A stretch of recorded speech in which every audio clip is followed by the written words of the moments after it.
zeroth law of thermodynamics. A அப்படிங்கிற ஒரு பாடி C அப்படிங்கிற பாடி கூட தெர்மல் ஈக்குலிபிரியம்ல இருக்கு. அதே போல B அப்படிங்கிற ஒரு பாடி C அப்படிங்கிற ஒரு பாடி கூட தெர்மல் ஈக்குலிபிரியம்ல இருக்கு. இப்போ நாம என்ன சொல்லலாம் அப்படினா both A and B is also in thermal equilibrium. இதுதான் வந்து zeroth law of thermodynamics. இத பேஸ் பண்ணி தான் வந்து டெம்பரேச்சர் மெஷர்மென்ட்லாம் நம்ம பண்றோம். அந்த ஸ்கேல்லாம் வந்து ஃபார்ம் பண்ணிருக்காங்க. சோ இந்த டெம்பரேச்சர் மெஷர்மென்ட்ல பாத்தீங்கன்னா செல்சியஸ், கெல்வின், ஃபாரன்ஹீட் அப்படி நிறைய ஸ்கேல்ஸ் இருக்கு. இந்த ஸ்கேல்ஸ் இடையில ஒரு ரிலேஷன்ஷிப்லாம் பார்த்திருப்போம். For example Celsius equal to 5/9 F minus 32 அப்படின்னு ஒரு ஃபார்முலாலாம் பார்த்திருப்போம். நம்ம ஸ்கூல் புக்லயே பார்த்திருப்போம். ஓகே, இந்த ரிலேஷன்ஷிப் எப்படி அரைவ் ஆகுதுன்னா இந்த ஈக்குவேஷனை பேஸ் பண்ணி தான் அரைவ் ஆகுது. இப்போ C minus lower fixed point divided by upper fixed point minus lower fixed point equal to K minus lower fixed point divided by upper fixed point minus lower fixed point. அதே which is equal to F minus lower fixed point divided by upper fixed point minus lower fixed point. எந்த ஒரு temperature ஸ்கேலுக்கு நீங்க எடுத்தீங்கனாலும் இந்த relationship apply ஆகும். Okay, so இதை use பண்ணி தான் நம்ம இந்த செல்சியஸ்க்கும் ஃபாரன்ஹீட்டுக்கும் உள்ள ரிலேஷன்ஷிப், இந்த ரிலேஷன்ஷிப் அரைவ் பண்ணிருக்கோம். ஃபார் எக்ஸாம்பிள் இங்க பாத்தீங்கன்னா C minus lower fixed point, இதுதான் lower fixed point, அதாவது freezing point 0 divided by upper fixed point. upper fixed point Celsius ஸ்கேல்ல பாத்தீங்கன்னா 100. அப்ப 100 minus lower fixed point 0 which is equal to இப்போ இந்த ஃபாரன்ஹீட் ஸ்கேல்ல போடலாம். F minus lower fixed point பாத்தீங்கன்னா 32 divided by upper fixed point பாத்தீங்கன்னா 212 minus 32. இதை நம்ம சால்வ் பண்ணனா C by 100 equal to F minus 32 divided by 118 கிடைக்கும். இதை சிம்பிளிஃபை பண்ணும்போது தான் நமக்கு 5/9 F minus 32 அப்படிங்கிற ரிலேஷன்ஷிப் கிடைக்குது. அப்போ ஒரு ஸ்கேல்ல இருந்து இன்னொரு ஸ்கேலுக்கு நம்ம கன்வெர்ட் பண்றதுக்கான ரிலேஷன்ஷிப் இந்த ஈக்குவேஷனை பேஸ் பண்ணி தான் நம்ம அதை ஃபைண்ட் அவுட் பண்றோம். ஓகே, இப்படியே எழுதலாம். C equal to 0.55 F minus 32. அதுவே இப்போ இதை இந்த பக்கம் கொண்டு போகணும் அப்படின்னா 9/5 into C வரும் இல்லையா, equal to F minus 32 வரும். இதை எப்படி எழுதலாம்? 1.8 C plus 32 equal to F னு எழுதலாம். ஓகே, ஸோ ஃபாரன்ஹீட்ல வேணும்னா 1.8 C plus 32 போனோம்னா ஃபாரன்ஹீட் ஸ்கேல்ல கிடைக்கும். அதுவே நமக்கு செல்சியஸ்ல வேணும் அப்படின்னா 5/9 F minus 32 போட்டோம்னா செல்சியஸ் ஸ்கேல்ல நம்ம இது கன்வெர்ட் பண்ணிக்கலாம். Okay, and then next topic வந்து ideal gas. Ideal gas and ideal gas equations பார்க்க போறோம். ஃபர்ஸ்ட் ஐடியல் கேஸ்க்கான அசம்ப்ஷன்ஸ் என்னென்ன அப்படிங்கிறது பார்த்துடலாம்.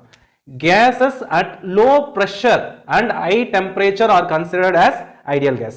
Ideal gas அப்படினாவே low pressureல இருக்கும், high temperatureல இருக்கும். இத மைண்ட்ல வெச்சுக்கோங்க. Okay, second intermolecular force. இப்ப கேஸ் இருக்கு அப்படினா கேஸ் மாலிக்யூல்ஸ் இருக்குனா ஒரு மாலிக்யூலுக்கும் இன்னொரு மாலிக்யூலுக்கும் உள்ள அந்த இன்டர்மாலிகுலர் ஃபோர்ஸ் வந்து நெக்லிஜிபிள் அப்படின்னு எடுத்துக்கிறோம். வெரி வெரி வெரி லோ அப்படின்னு எடுத்துக்கிறோம். ஓகே, அப்ப இன்டர்மாலிகுலர் ஃபோர்ஸ் இருக்காது. ஏன் அப்படின்னு கேட்டீங்கன்னா ஜெனரலாவே கேஸ் அப்படினும் போது மாலிக்யூல்ஸ் ரொம்ப தூரமா தான் இருக்கும். Okay, the distance between the molecules will be very high. அதனால அது மட்டும் இல்லாம லோ பிரஷர் அப்படின்னு சொல்லியிருக்கோம். லோ பிரஷர் ஹை டெம்பரேச்சர் சொல்லியிருக்கோம். அப்போ மாலிக்யூல்ஸ்குள்ள தூரம் இன்னும் ரொம்ப அதிகமாவே இருக்கும். ஸோ இன்டர்மாலிகுலர் ஃபோர்ஸ் வந்து இங்க கேன்சல் பண்ணிடுறோம், இல்ல அப்படின்னு எடுத்துக்கிறோம். நெக்ஸ்ட் வந்து volume occupied by gas molecule. ஒரு சிஸ்டம், இதுதான் ஒரு சிஸ்டம் கன்சிடர் பண்றோம் அப்படின்னா இதுல இந்த ஒரு கேஸ் மாலிகுல் ஆக்குபை பண்ணியிருக்கக்கூடிய அந்த வால்யூம் வந்து ரொம்ப ரொம்ப ரொம்ப சின்னது when compared to the volume of the system. சிஸ்டமோட வால்யூமை கம்பேர் பண்ணும்போது ஒரு மாலிகுல் கேஸ் மாலிகுல் ஆக்குபை பண்ணியிருக்கக்கூடிய அந்த வால்யூம் வந்து ரொம்ப ரொம்ப சின்னது, அதையும் நெக்லிஜிபிள் அப்படின்னு எடுத்துக்கிறோம். ஓகே, நெக்ஸ்ட் வந்து all matters in gaseous phase are treated as ideal gas like N2 gaseous phase ல தான் இருக்கும், oxygen O2 gaseous phase ல தான் இருக்கும். ஸோ இந்த மாதிரி ஹீலியம், ஹைட்ரஜன், ஓகே, ஸோ எதெல்லாம் வந்து gaseous phase ல இருக்கும் நேச்சுராவே அது எல்லாமே ஐடியல் கேஸை தான் ட்ரீட் பண்றோம். Okay, next air is always treated as ideal gas. Air எப்பவுமே ஐடியல் கேஸை தான் ட்ரீட் பண்றோம். Air is always treated as ideal gas. And one more thing is that water vapor is treated as ideal gas. Water vapor ideal gas treat பண்றோம், but not steam. Steam வந்து ideal gas treat பண்றது கிடையாது. So இந்த assumptions வந்து நீங்க go through பண்ணிக்கோங்க. Okay, next ideal case equation பார்க்கலாம். PV equal to N R dash T. So P அப்படிங்கிறது pressure in Pascal. V volume in meter cube. N அப்படிங்கிறது number of moles. R dash universal gas constant, and T temperature in Kelvin. So இதுதான் வந்து நமக்கு ideal gas equation. இங்க R dash ஓட value என்ன அப்படினு பாத்தீங்கன்னா 8.314 kilojoule per kilomole Kelvin, or 8314 joule per kilomole Kelvin. So இதுதான் வந்து universal gas constant ஓட வேல்யூ. இந்த ஈக்குவேஷன்ல n ஓட value number of mole equal to mass of the system by molecular mass. இது போட்டீங்கன்னா number of moles கிடைச்சிரும்.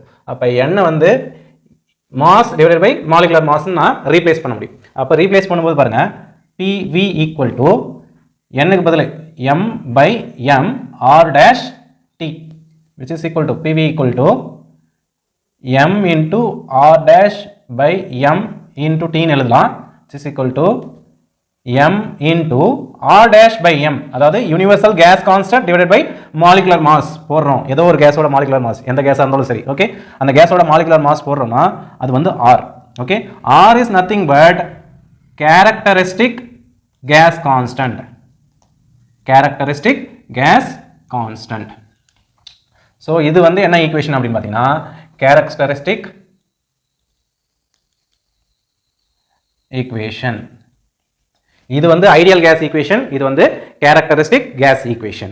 நீங்க இங்க முக்கியமா அண்டர்ஸ்டாண்ட் பண்ணிக்க வேண்டியது universal gas constant அப்படினா அதோட வேல்யூ இதுதான். இது வந்து universal gas constant. ஆனா characteristic gas constant ஓட வேல்யூ எல்லாத்துக்கும் சேம் கிடையாது. Let us take air. Air எடுக்கிறோம். air calculate பண்ணனும் அப்படினா r dash by m air, molecular mass of air. r dash ஓட வேல்யூ நமக்கு தெரியும் 8.314 divided by molecular mass of air 29. இது போடிங்கனா உங்களுக்கு 0.287 kilojoule per kilogram Kelvin கிடைக்கும், kg Kelvin கிடைக்கும். ஓகே, சோ இங்க characteristic gas equationல characteristic gas constant ஓட unit பாத்தீங்கன்னா kilojoule per kg Kelvin or joule per kg Kelvinல எழுதலாம் நீங்க. ஓகே, சோ இதை இன்னும் ஜூல்ல மாத்தி எழுதணும்னா 287 joule per kg Kelvin. So air ஓட characteristic gas constant அப்படினா 287 joule per kg Kelvin. Now let us consider a closed system. ஒரு closed system எடுத்துக்கலாம். ஓகே, closed system எடுத்துட்டோம்னா mass வந்து constant இல்லையா? ஒரு rigid container, இந்த கண்டெய்னருக்குள்ள there is no closed systemனாவே mass interaction இருக்க போறது கிடையாது. So there is no change in mass. அப்ப mass constant ஆயிடுது. r-ம் constant, mass-ம் constant. அப்ப நமக்கு இப்படி ஒரு ரிலேஷன்ஷிப் கிடைக்கும். PV by T equal to m into r, which is equal to constant. அப்ப PV by T equal to constant ஒரு relationship கிடைக்கும். இப்படியே எழுதலாம். P1 V1 by T1 equal to P2 divided by V2 divided by T2 equal to P3 V3 divided by T3 equal to constant. So இந்த relationship நமக்கு கிடைச்சிருக்கு. For a closed system. System closed system னு consider பண்ணீங்கன்னா this is the relationship. PV by T equal to constant. அதே போல நம்ம r ஓட value equal to r dash by m னு பார்த்தோம். So r is inversely proportional to m, molecular mass. அப்ப molecular mass கம்மியா இருந்ததுன்னா r ஓட வேல்யூ அதிகமா இருக்கும். characteristic gas constant ஓட வேல்யூ molecular mass கம்மியா இருந்ததுன்னா அதிகமா இருக்கும். molecular mass அதிகமா இருந்துச்சுன்னா r ஓட வேல்யூ கம்மியா இருக்கும். இப்ப பாத்தீங்கன்னா இந்த ஆர்டர் r ஓட வேல்யூ ஹீலியமுக்கு ரொம்ப அதிகமா இருக்கும், and அதை விட ஹைட்ரஜனுக்கு கம்மியா இருக்கும், அதை விட நைட்ரஜனுக்கு கம்மியா இருக்கும், அதை விட ஏருக்கு கம்மியா இருக்கும், அதை விட ஆக்சிஜனுக்கு கம்மியா இருக்கும். Okay, so this is the order. ஹீலியமோட molecular mass கம்மி, அதனால r ஓட வேல்யூ அதிகமா இருக்கு. அப்படியே molecular mass இன்க்ரீஸ் ஆக r ஓட வேல்யூ குறைஞ்சிட்டே போகுது. ஓகே, so இது நல்லா அண்டர்ஸ்டாண்ட் பண்ணிக்கோங்க. Now let us come to this equation. PV by T equal to constant. Okay. In case of isochoric process, first isochoric process na enna, volume equal to constant. The isochoric process ku innor name kuda isometric process nu or name irukku. Okay, isovolumetric nu artham. Isometric process or isochoric process la volume constant inga volume constant aicha, appa P by T equal to constant. P directly proportional to T. This is nothing but Gay-Lussac's law. இதுதான் நம்ம Gay-Lussac's law அப்படின்னு சொல்லியிருப்போம். ரெண்டாவது isobaric process சொல்லலாம். Isobaric processல pressure constant P equal to constant. இந்த ஈக்குவேஷன்ல P equal to constant போட்டோம்னா V by T equal to constant ஆயிடுது. So therefore V directly proportional to T. This is nothing but Charles law. இதுதான் நம்ம Charles law படிச்சிருக்கோம். Next, isothermal process.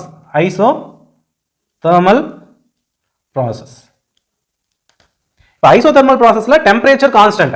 அப்ப PV equal to constant ஆயிடுமா? P is inversely proportional to volume.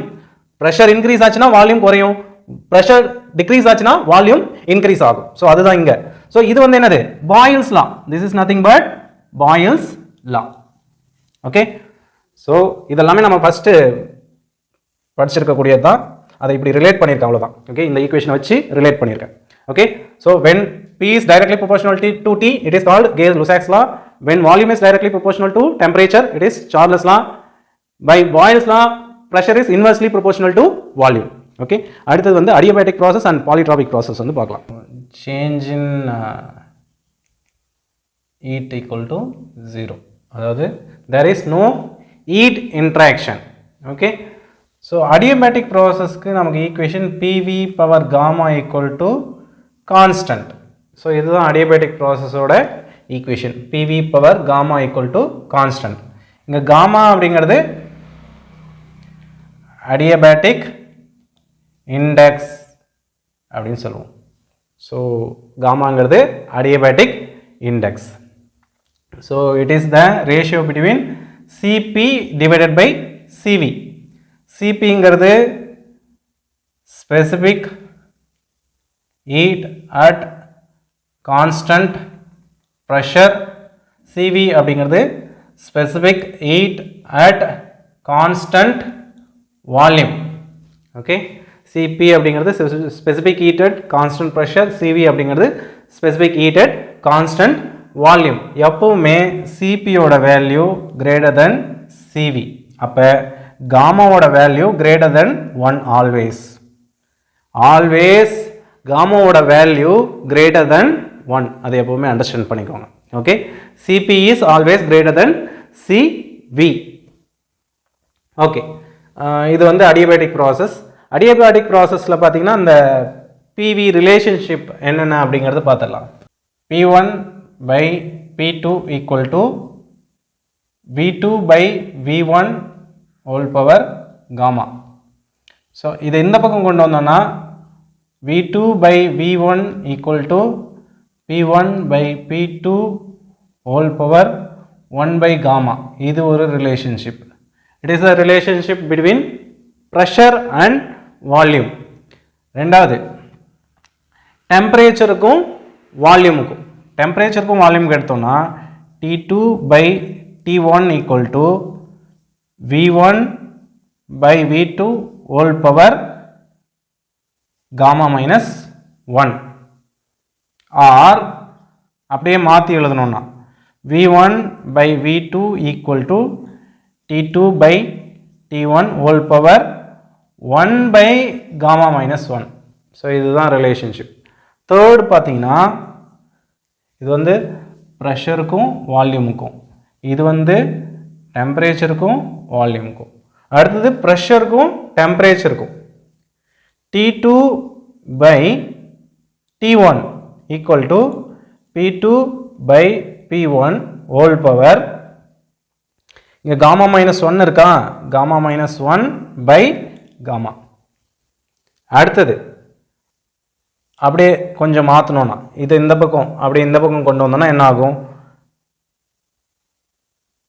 P2 by P1 equal to T2 by T1 whole power. இது அப்படியே இந்த பக்கம் கொண்டு வரதுனால காமா மேலே போயிடும். Gamma by gamma minus 1. So that's it. ஒரு adiabatic processக்கு pressure and volume கான relationship, temperature volume கான relationship, pressure temperature கான relationship.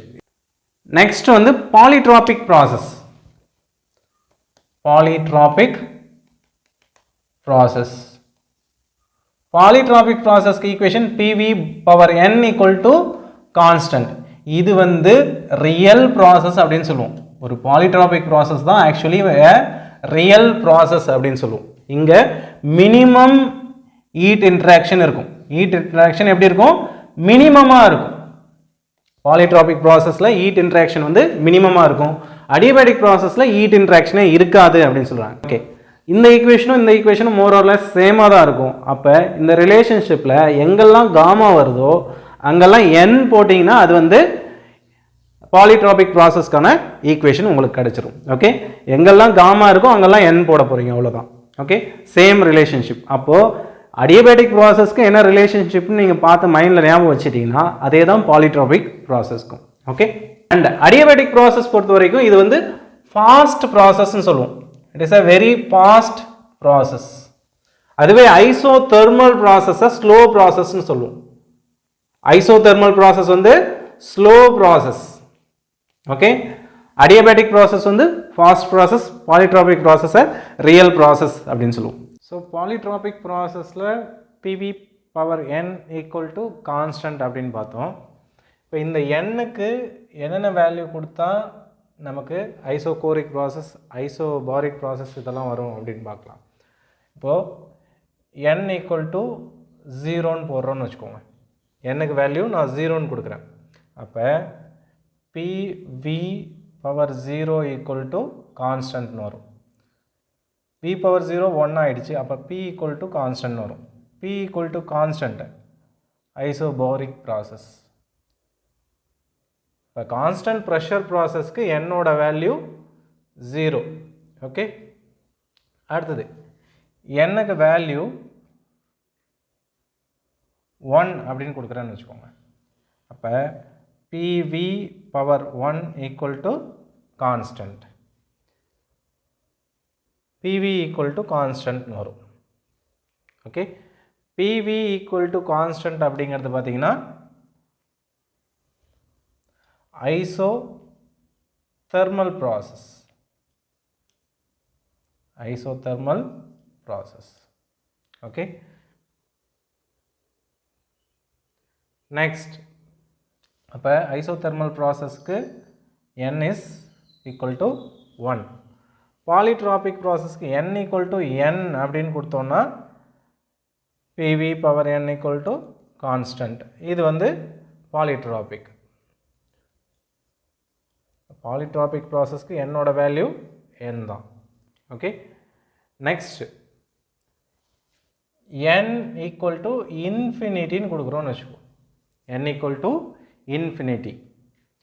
இப்போ இங்கே PV power n equal to 0ன்னு இருக்கு இல்லையா, சாரி கான்ஸ்டன்ட் இருக்கு இல்லையா.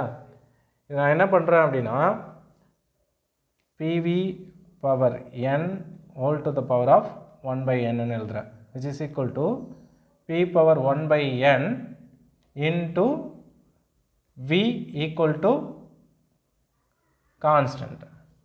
இப்போ P power n-க்கு P power 1 by n-க்கு பதிலாக infinity into V போட்டோன்னா equal to constant. இப்போ என்ன ஆகுனா P to the power of 1 by infinity-ங்கிறது P power 0. அப்போ V equal to constant வரும். V equal to constant அப்படின்னா isocoric process. For adiabatic process, adiabatic processக்கு PV power gamma equal to constant. அப்போ இங்கே என்னோட value gamma, n is equal to gamma. So இந்த ரிலேஷன்ஷிப்பில் நம்ம என்னோட வேல்யூ போட்டோம்னா ஃபார் ஐசோபாரிக் அதாவது கான்ஸ்டன்ட் ப்ரெஷர் ப்ராசஸ்க்கு என்னோட வேல்யூ 0, ஐசோதெர்மலுக்கு என்னோட வேல்யூ 1, பாலிட்ராபிக்கு என்னோட வேல்யூ n தான், and constant volume process isochoric ப்ராசஸ்க்கு வந்து என்னோட வேல்யூ இன்ஃபினிட்டி, அடியபேட்டிக் ப்ராசஸ்க்கு என்னோட வேல்யூ காமா. ஜென்ரலாக பார்த்தீங்கன்னா இந்த என்னோட வேல்யூ இந்த இடத்துல பாலிட்ராபிக் ப்ராசஸில் என்னோட வேல்யூ இருக்கு இல்லையா, அது 1 விட அதிகமாக இருக்கும், காமாவை விட கம்மியாக இருக்கும் generally. Okay, so always the value of n is greater than 1 but less than gamma. Next வந்து expansion process and compression process வந்து பார்க்கலாம். expansion and compression process ஓட graph வந்து கொடுத்துருக்கேன். இதில் பார்த்தீங்கன்னா இது வந்து pressure கான்ஸ்டண்ட்டாக இருக்குது, pressure equal to constant. அப்போ இது ஐசோபாரிக் ப்ராசஸ். அதுக்கு கீழே இங்கே இருக்கிறது வந்து ஐசோதெர்மல் பாலிட்ராபிக், அப்புறம் அடியபேட்டிக். இது வந்து வால்யூம் கான்ஸ்டண்ட்டாக இருக்குது பாருங்கள். ஸோ இது வந்து கான்ஸ்டன்ட் வால்யூம் ப்ராசஸ், அதாவது ஐசோகோரிக். இப்போ என்ன அப்படின்னா நம்ம ஆல்ரெடி பார்த்தது தான், இதுக்கு என்னோட வேல்யூ 0, இதுக்கு என்னோட வேல்யூ 1, இங்கே n is equal to n, இங்கே n is equal to gamma, இங்கே n is equal to infinity. அதே மாதிரி தான் கம்ப்ரெஷன் ப்ராசஸில் பார்த்தீங்கன்னா கம்ப்ரெஸ் பண்ணும்போது வால்யூம் குறையும். ஓகே, இங்கே எக்ஸ்பேன்ஷன் ப்ராசஸில் பார்த்தீங்கன்னா வால்யூம் இன்க்ரீஸ் ஆகுது. இதுதான் ப்ராசஸோட டைரெக்ஷன். ஸோ எக்ஸ்பேன்ஷன் ப்ராசஸில் வால்யூம் இன்க்ரீஸ் ஆகுது, ப்ரெஷர் வந்து குறையும். அதுவே வந்து கம்ப்ரெஷன் ப்ராசஸில் வால்யூம் டிக்ரீஸ் ஆகும், ப்ரெஷர் வந்து இன்க்ரீஸ் ஆகும். எங்கேயும் அதே தான், இது வந்து வால்யூம் கான்ஸ்டன்ட்டு, இங்கே ப்ரெஷர் கான்ஸ்டன்ட்டு. இது வந்து ஐசோதெர்மல், இது பாலிட்ராபிக், இது அடியபேட்டிக். இங்கேயும் அதே தான், இங்கே என்னோட value 0, n equal to 1, n equal to n, n is equal to gamma, இங்கே n is equal to infinity. Okay, இப்போ இந்த ஸ்லோப் பார்த்தோன்னா இந்த ஒவ்வொரு கர்வுக்கும் ஸ்லோப் பார்த்தோன்னா இதோட slope 0. For isobaric process slope is equal to 0. ஸ்லோப்புங்கிறது ஒன்றும் இல்லை, change in pressure with respect to change in volume. dP by dV தான் வந்து slope. dP by dV is equal to 0. அந்த ஸ்லோப் வந்து ஐசோதெர்மல் ப்ராசஸ்க்கு கொஞ்சம் அதிகமாக இருக்கும், பாலிட்ராபிக் அதிகமாக இருக்கும், அடியபேட்டிக் இன்னும் அதிகமாக இருக்கும், அதை விட ஐசோகோரிக்கு அதிகமாக இருக்கும். ஆக்சுவலி ஐசோகோரிக்கு பார்த்தீங்கன்னா இன்ஃபினிட்டி. அப்போ slope of isobaric less than slope of isothermal. Okay, and it is less than slope of polytropic. It is less than slope of adiabatic. It is less than slope of isochoric. Okay, so ஐசோகோரிக்கு slope வந்து infinity, ஐசோபாரிக்கு slope வந்து 0, 0லேருந்து அப்படியே infinity வரலும் போகுது. Okay, அதே போல் தான் compression ப்ராசஸ்க்கும் அதே சேம் தான்.